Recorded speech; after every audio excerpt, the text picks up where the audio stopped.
أعوذ بالله من الشيطان الرجيم بسم الله الرحمن الرحيم الحمد لله رب العالمين الحمد لله رب العالمين ثم الصلاة والسلام على رسول الله. Nous rendons grâce à Dieu, Seigneur du monde, créateur des cieux et de la terre, maître du jour dernier. C'est lui que nous adorons et c'est vers lui que sera notre retour. Que sa paix et sa miséricorde se déversent en abondance sur le sceau des messagers, le prophète Mohammed sallallahu alayhi wa sallam, sur sa sainte famille, ses valeureux compagnons, ainsi que sur toutes celles et tous ceux qui, comme vous et moi, leur ont emboîté les pas jusqu'au jour de la rétribution. Vous qui nous suivez, merci de votre fidélité à cette émission spéciale Diamant Béonéré, une émission voulue par le CCIB, le Centre culturel islamique du Burkina et bien sûr l'Union des religieux coutumiers du Burkina pour la santé et le développement. Ensemble, nous sommes convaincus que la paix est possible et cette émission pour contribuer à la promotion de la paix, au vivre ensemble et à la cohésion sociale dans notre cher pays, le Burkina Faso. Pour ce nouveau numéro de votre émission Diamant Béonéré, je reçois avec beaucoup de plaisir Imam El Hadj Dr Inoussa Compaoré. Imam, salam alaikum wa rahmatullahi wa barakatuh. Wa alaikum salam wa rahmatullahi wa barakatuh. Merci à vous de nous accorder cet entretien. Bienvenue sur le plateau de cette émission. Alhamdulillah, le plaisir est également partagé. D'accord. Alors, avec vous, aujourd'hui, nous allons parler de la femme en islam, droits, devoirs et autonomisation socio-économique. Déjà, ce thème, qu'est-ce que ça soulève en vous déjà comme motivation pour en parler? Alhamdulillah, vous savez, la thématique de la femme en général, mais beaucoup plus particulièrement dans notre communauté, elle est une problématique assez centrale au regard du positionnement voulu par l'homme indirectement de la femme dans le fonctionnement de notre société, dans la famille, et que la femme occupe aujourd'hui une place qui interpelle tous ceux qui sont doués d'une certaine raison et qui ont conscience qu'eux-mêmes ont une mère, qu'ils ont des filles, qu'ils ont des tantes et qu'ils veulent un meilleur devenir pour ces derniers et qui nous interpelle également qu'il faut qu'on revienne à l'essentiel, à savoir tout ce que l'islam a donné comme encadrement pour garantir les droits, pour garantir un bien-être de la femme qui malheureusement aujourd'hui semble négligé ou méprisé soit par ignorance de la femme elle-même, mais également par la gente masculine. On en parle tout au long de cette émission. Encore une fois de plus, merci de votre disponibilité. Alors, quels sont les droits fondamentaux de la femme en islam? Alhamdulillah, pour parler des droits fondamentaux, pourquoi particulièrement poser cette question pour ce qui est de la femme? Parce que la plupart du temps, on parle des droits humains. Et dans l'humain, on a la femme et on a l'homme à la fois.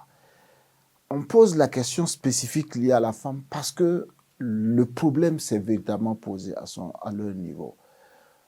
Même avant l'avènement de la prophétie de Mohammed, vous voyez qu'il y a des hommes qui ont même enterré leur enfant vivant juste simplement parce que c'est une fille. Juste parce que c'est une fille, ils ont enterré. Et le fait d'avoir un enfant qui soit une fille, c'est à la fois une honte pour soi, c'est une honte pour sa famille. Beaucoup ont tué leurs propres enfants pour ça. Et pour ne pas qu'une question de remuer, mais regardez par exemple un qui enterre, qui met son enfant dans le trou et la petite nettoie la poussière sur la barbe du papa, mais cela n'a pas empêché le papa à enterrer vivant cet enfant. Ça fait qu'on est obligé de se poser la question. Est-ce que, parce que la femme, elle a droit à la vie, alors qu'elle a entièrement droit à la vie, et ça c'est le minimum des droits en tant que droit humain qui doit être consacré à la femme. Donc la femme a pleinement droit à la vie, comme l'homme a droit à la vie. Et cela, même les sociétés dans lesquelles il y a une limitation des naissances, ce n'est pas parce que vous désirerez un garçon que c'est une fille qu'il faudrait porter atteinte à ce droit fondamental de l'enfant, de la femme. Donc ça, c'est un premier droit. Deuxième droit, et au regard de notre réalité sociétale, la femme a droit à la propriété. Il y en a qui pensent que, soit parce qu'elle est enfant, soit parce qu'elle est femme chez un mari, elle n'a pratiquement pas droit à avoir quelque chose qui puisse lui appartenir. Donc, il y a même un adage qui dit que la poule et tout ce que la poule a à l'intérieur d'elle appartient à son propriétaire. Pour dire que la femme et tout ce que la femme possède appartient d'une manière ou d'une autre à son mari quand elle est mariée, ou à son père quand elle est sous la tutelle de son père, ou encore à son frère si le père n'est plus et qu'elle n'est pas encore mariée. Et pourtant, non, ce n'est pas vrai. Quand vous regardez la lecture, vous faites lecture du Coran, quand Allah subhanahu wa ta'ala parle par exemple de ceux qui font l'aumône et de celles qui font l'aumône, ça veut dire que la femme a un patrimoine pour pouvoir faire l'aumône, parce qu'on a beau aimer, on ne peut pas donner ce qu'on n'en a pas. Donc ce droit est un droit également qui est reconnu à la femme d'avoir une propriété propre à elle et un patrimoine distinct du patrimoine et de son père et de ses frères, et distinct du patrimoine de son mari, et qu'elle gère en pleine propriété. Donc, pour dire qu'en réalité, la femme a droit à l'ensemble des droits fondamentaux dont l'homme peut en bénéficier. Comme par exemple l'éducation, le travail. Également, c'est un véritable problème qui se pose, le droit à l'éducation. Mais je pense que nos États, nos gouvernants, depuis un certain nombre de temps, ont pris conscience de cette réalité avec des mesures de discrimination positives à l'égard de la jeune fille pour permettre à ces dernières de pouvoir avancer dans leur éducation. Mais le problème s'est toujours posé, même souvent, même dans nos familles où on a des parents qui privilégient l'éducation, qui investissent beaucoup plus dans l'éducation de leurs garçons par rapport à leurs filles, parce que se disant que quoi qu'il en soit, c'est lui qui sera mon héritier. Quoi qu'il en soit, c'est lui qui portera la famille. Alors que non, ce n'est pas la réalité.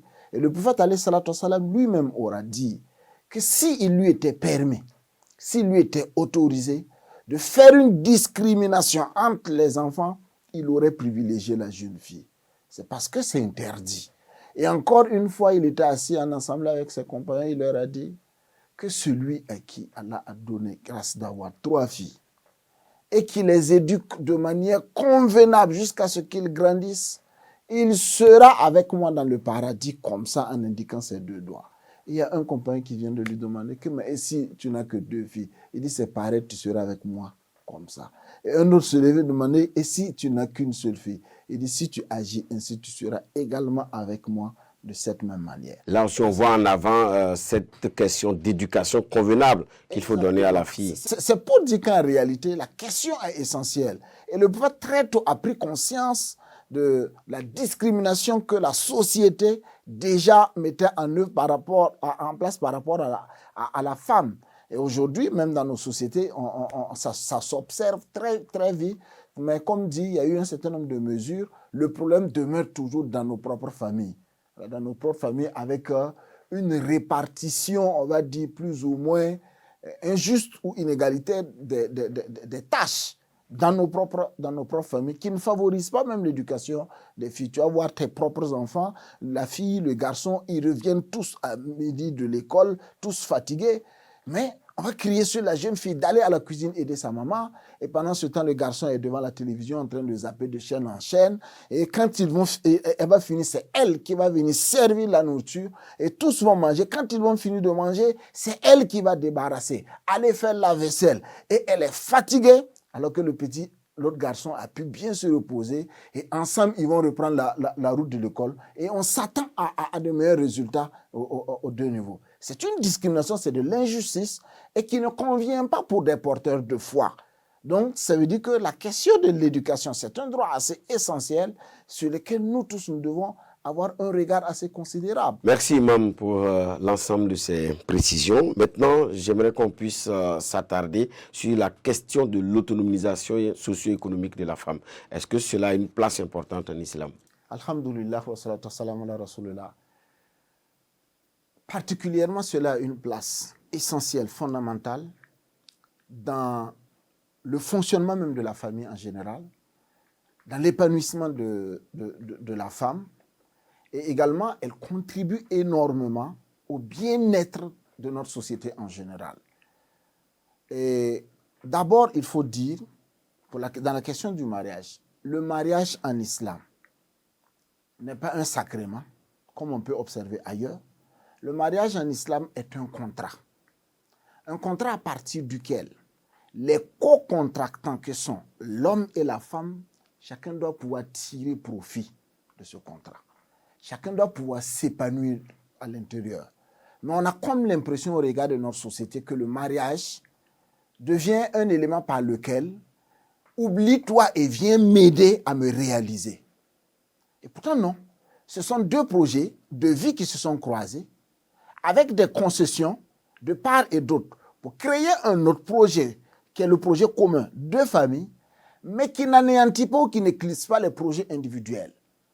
Donc, on a trois projets indirectement qui cohabitent, mais par lesquels chacun doit pouvoir se réaliser et la famille surtout également doit être mise en exergue pour pouvoir se réaliser.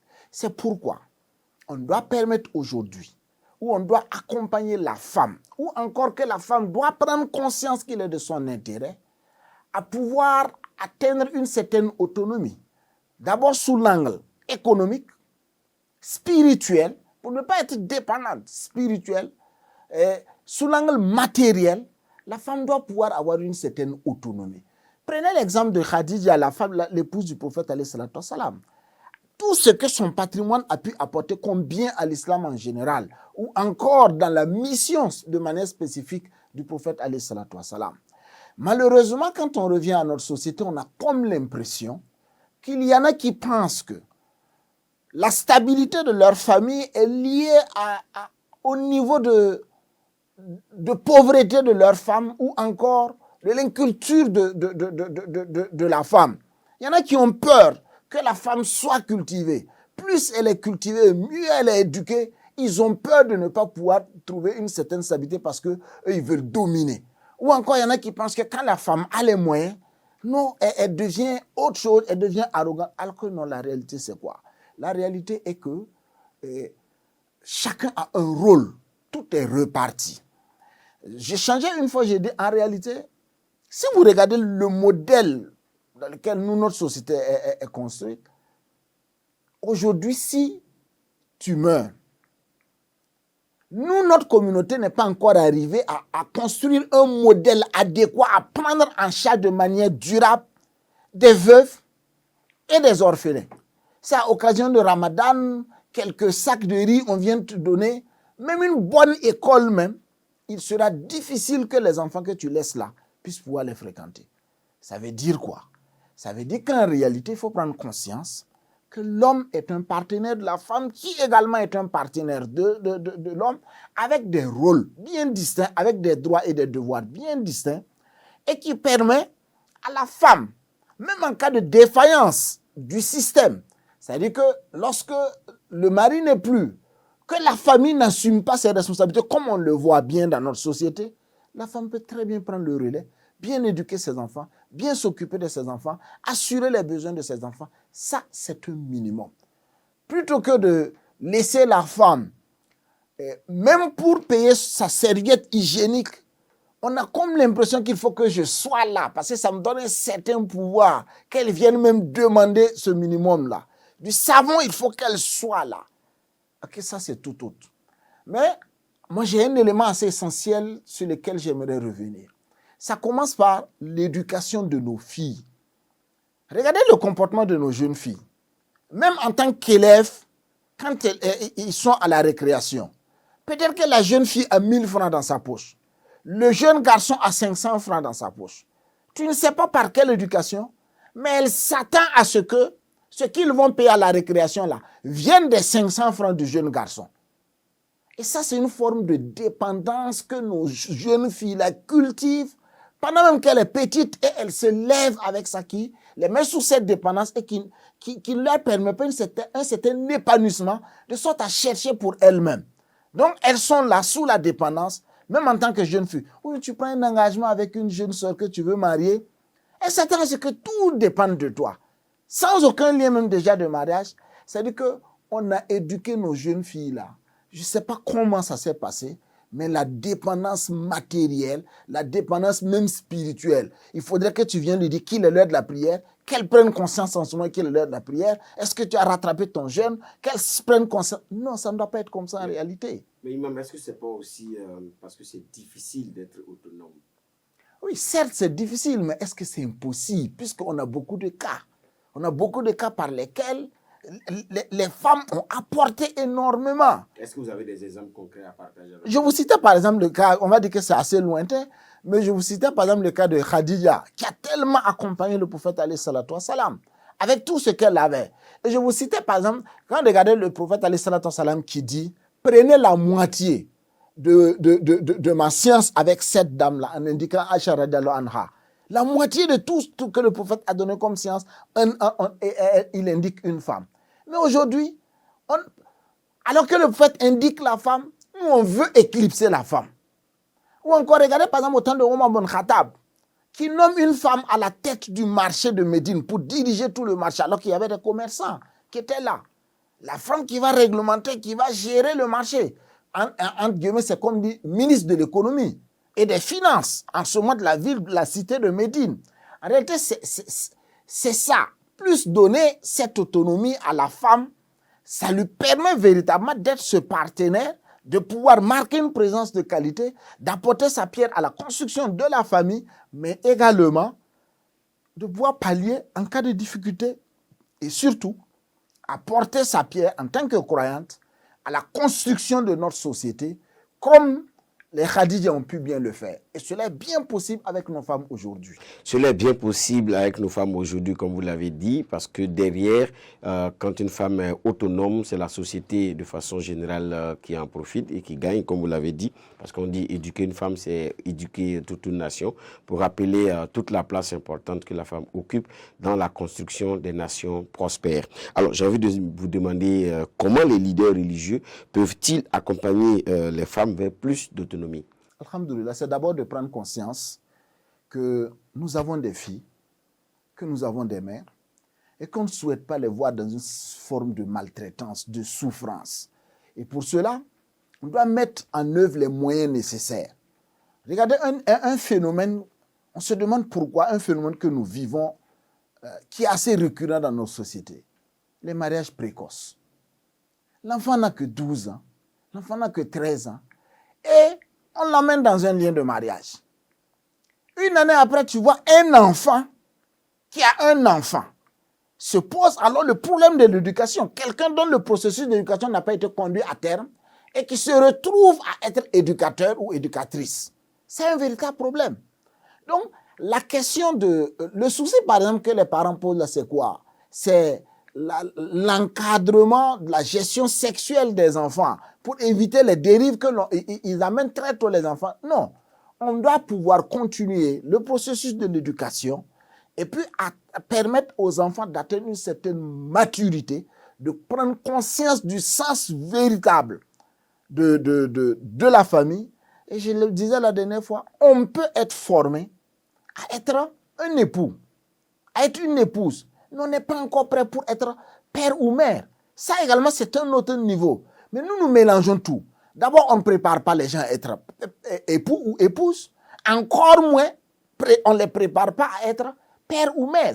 C'est d'autres niveaux de responsabilité. Et je pense qu'il faut que les responsables religieux prennent conscience que la famille, c'est la base véritablement du bien-être de notre communauté islamique en général, mais aussi de notre communauté nationale et en général. Il faut dire qu'on doit prendre conscience de ça et préparer tout le processus de formation, d'éducation pour mieux accompagner et permettre aux gens d'atteindre une certaine maturité pour comprendre véritablement le sens de la famille avant de pouvoir véritablement s'y engager. Merci pour cette insistance sur la prise de conscience parce que, comme l'a dit quelqu'un, la prise de conscience est comme une lumière qui fait briller tous les objets sur lesquels donc cette prise de conscience-là s'oriente. Donc, en tout cas, merci, Imam, pour ce rappel qui profite aux croyants, qu'on puisse prendre conscience de nos réalités et apporter des réponses comme il se doit. Maintenant, quel conseil avez-vous à donner aux familles pour un équilibre entre tradition, religion et modernité? Alhamdulillah, salatu salam à Rasulullah. Par rapport aux trois éléments. Vous savez, nous, notre société, on a été victime pendant longtemps d'un certain nombre de phénomènes. D'abord, ceux qui ont fait l'école du blanc à l'extérieur, en Europe et autres, avec le système d'assimilation, on les a critiqués quand ils sont revenus de leurs études, de vouloir transposer la société européenne occidentale dans nos sociétés, vouloir s'habiller comme eux, manger comme eux, être comme eux, au détriment de nos réalités culturelles et traditionnelles. Ce même problème se pose aujourd'hui dans la communauté des musulmans par rapport à ceux-là qui ont été étudiés dans les pays arabes, qui n'arrivent très souvent pas à faire la distinction entre la culture arabe et les principes de l'islam qu'ils sont allés étudier, qu'ils doivent enseigner et qu'ils doivent essayer de mettre en œuvre en tenant compte de nos réalités culturelles et traditionnelles. Et ça, c'est un autre problème que l'on a, qui fait que le bon musulman, aujourd'hui, pour bon nombre de personnes, c'est celui-là qui ressemble le plus possible à l'arabe, alors que ça n'a rien à voir. L'islam enseigne des principes. Et on doit prendre ces principes, l'appliquer à notre Kokodonda, prendre ces principes, l'appliquer à notre façon d'affaire, prendre ces principes, appliquer à notre Babenda, prendre ces principes et être des musulmans burkinabés, être un musulman Mouara, être un musulman Samo, être un musulman... C'est ça qu'on attend de nous, ces différents principes-là. Donc, il faudrait en réalité, sur la question par exemple de la femme, que l'on puisse savoir qu'est-ce qui est principe enseigné par l'islam et qu'est-ce qui est réalité culturelle que l'on a pu transposer de dehors, qui va à l'encontre de ces principes de l'islam, mais également qu'est-ce qui est principe traditionnel et coutumier qui aussi va à l'encontre des principes de l'islam, pouvoir faire la distinction entre ces différents éléments-là et nous adapter à ce qui est conforme. C'est pourquoi, par exemple, si tu prends notre société traditionnelle, notre société coutumière a toujours valorisé et respecté la femme dans bon nombre de processus et qui ne va pas à l'encontre des principes de l'islam. L'islam nous enseigne de nous approprier ces principes-là et de travailler avec ce qu'également l'islam nous a envoyé. C'est ce qui va à l'encontre là. Mais vous allez voir quand vous entrez dans nos familles, c'est de l'autoritarisme. Les gens veulent s'imposer. Alors que quand Allah même dit, vous avez en la personne du messager d'Allah un excellent modèle à suivre. On va se demander comment le prophète, lui, il était. Regardez, si tu expliques aux gens comment le prophète était, on te dira que mais ça, c'est des histoires de blancs. Le prophète lui-même, quand il était à la maison, personne ne s'occupait de lui, il s'occupait de ses propres besoins. Tu le voyais qui raccommodait ses chaussures, qui arrangeait ses habits. Tu le voyais qui aidait ses épouses dans la cuisine. Tu voyais le prophète qui jouait avec ses épouses, qui faisait la course avec ses époux. Tu vois le prophète qui est dans le même bain avec son épouse en train de se laver. Tu vois le prophète sur qui Allah même a dit, si tu n'avais pas été doux, les compagnons n'allaient même pas rester à côté de toi, encore moins écouter ce que Allah a dit. C'est ta douceur là qui les a captivés d'abord autour de toi et ils sont restés, ils ont entendu le message d'Allah. Mais tu entres dans nos maisons, c'est nous l'homme. Une femme ne peut pas me dire ça. On n'est pas mieux que le prophète. Femme a dit ça au prophète. La douceur du prophète a amené le changement. Ce n'est pas notre douceur là. Que nous, on ne s'impose pas par la force. On s'impose par le processus de l'éducation, par la miséricorde, par la douceur. Et ça, c'est le modèle du prophète alayhi salatu wassalam. Il y en a qui pensent que pour être un homme, il faut qu'on arrive à s'imposer. Mais c'est moi. Quand on entre là, il faut qu'on sente. Non, ce n'est pas de l'islam. Donc, il faut de la douceur dans nos interactions. Merci beaucoup, Imam. Je veux peut-être en une minute, dites-nous un peu quels sont les conseils que vous pouvez donner aux jeunes filles sur leurs valeurs et leur avenir dans une société islamique. Alhamdulillah, c'est d'abord de prendre conscience que la responsabilité est individuelle et que chacun va aller répondre devant Allah subhanahu wa ta'ala. Donc, si tu prends conscience que tu as cette responsabilité, et qu'il observe tes actes et qu'il va te poser des questions, tu vas tout faire pour pouvoir assumer de manière convenable ces responsabilités. Et par rapport à ça, tu vas prendre conscience que tu as un rôle à jouer. Et ce même rôle-là, c'est d'être le représentant, le vicaire d'Allah sur cette terre, que tu sois homme ou que tu sois femme. Contribuer à lutter contre la corruption, contribuer à lutter contre les tueries, contribuer à lutter contre l'injustice. et aider à construire une société plus tolérante, une société de paix, une société de vivre ensemble. Et c'est un rôle qui à la fois est assigné à l'homme, mais aussi assigné à la femme. Donc la jeune fille, très tôt, doit savoir qu'elle a un rôle, qu'elle a une pierre qu'elle doit pouvoir déposer quand et comme il faut. Et il faut qu'elle puisse avoir cette force de soulever sa pierre et aller la déposer comme et quand il faut. Pour ça, ça passe par la prise de conscience et souvent, elle n'a aucunement besoin d'une dépendance totale, absurde, pour pouvoir arriver à bout de cette mission. D'accord.